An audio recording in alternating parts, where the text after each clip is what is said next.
আলহামদুলিল্লাহ রাব্বিল আলামিন ওয়াসসালাতু ওয়াসসালামু আলা সাইয়্যিদিল আমবিয়া ওয়াল মুরসালিন।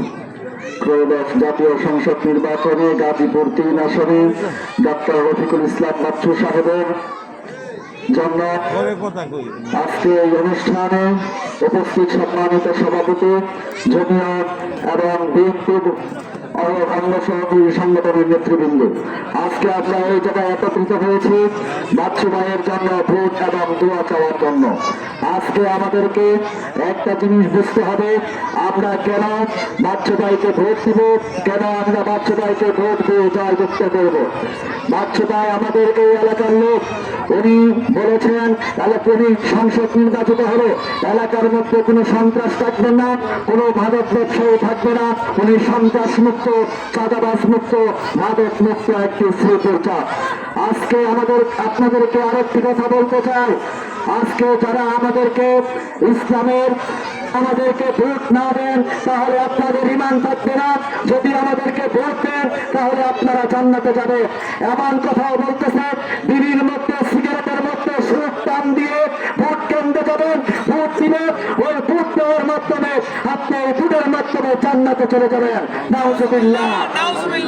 যদি একটা বিড়ি খাওয়ার মাধ্যমে, বিড়িকে ভোট দেওয়ার মাধ্যমে যদি জান্নাতে যাওয়া যেত, যদি দাঁড়িয়ে পাল্লায় ভোট দেওয়ার মাধ্যমে জান্নাতে যাওয়া যেত, তাহলে আল্লাহ পাক রব্বুল আলামিন যুগে যুগে কখনো নবী রাসূল প্রেরণ করতেন না, নবী রাসূল প্রেরণ করতেন না, সাহাবাদেরকে প্রেরণ করতেন না আমাদেরকে হেদায়েত করার জন্য।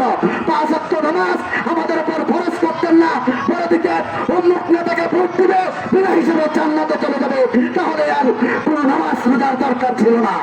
প্রিয় ভাইরা, প্রিয় বোনেরা, আপনারা এসব কথায় প্রভাবিত হবেন না।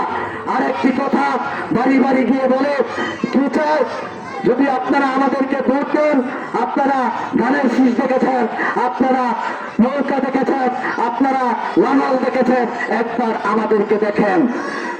আপনারা সাথে ছিল, তারা লাঙলের সাথে ছিল। যদি ধানের শীষ আজকে তাদের কাছে খারাপ হয়ে গেছে, যদি ধানের শীষ খারাপ থাকতো তাহলে 2001 সাল থেকে 2006 সাল পর্যন্ত তোমরা কেন ধানের শীষের সাথে ছিলে? আপনারা তাদেরকে প্রশ্ন করবেন, তোমরা মন্ত্রী সভায় ছিলে, যদি বিএনপি দুর্নীতিবাজ হতো তাহলে ওই সময় তোমরা কেন বিএনপির সাথে ওই 2001 থেকে 2006 সাল পর্যন্ত বিএনপির সাথে তোমরা ছিলে? ও, তোমাদের সাথে থাকলে সঙ্গী আর তোমাদের সাথে না থাকলে হয়ে যায় জঙ্গি। এটা হলো আমাদের বাংলা ভাষায় একটি কথা। আপনাদেরকে বলতে চাই, কারো কথায় প্রভাবিত হবেন না।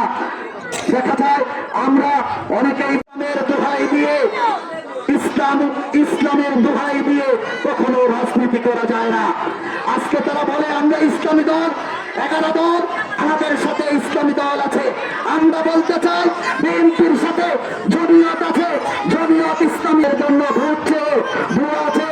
আমি আমার বক্তব্য শেষ করছি। বাংলাদেশ ইসলাম জিন্দাবাদ। সবাইকে ধন্যবাদ।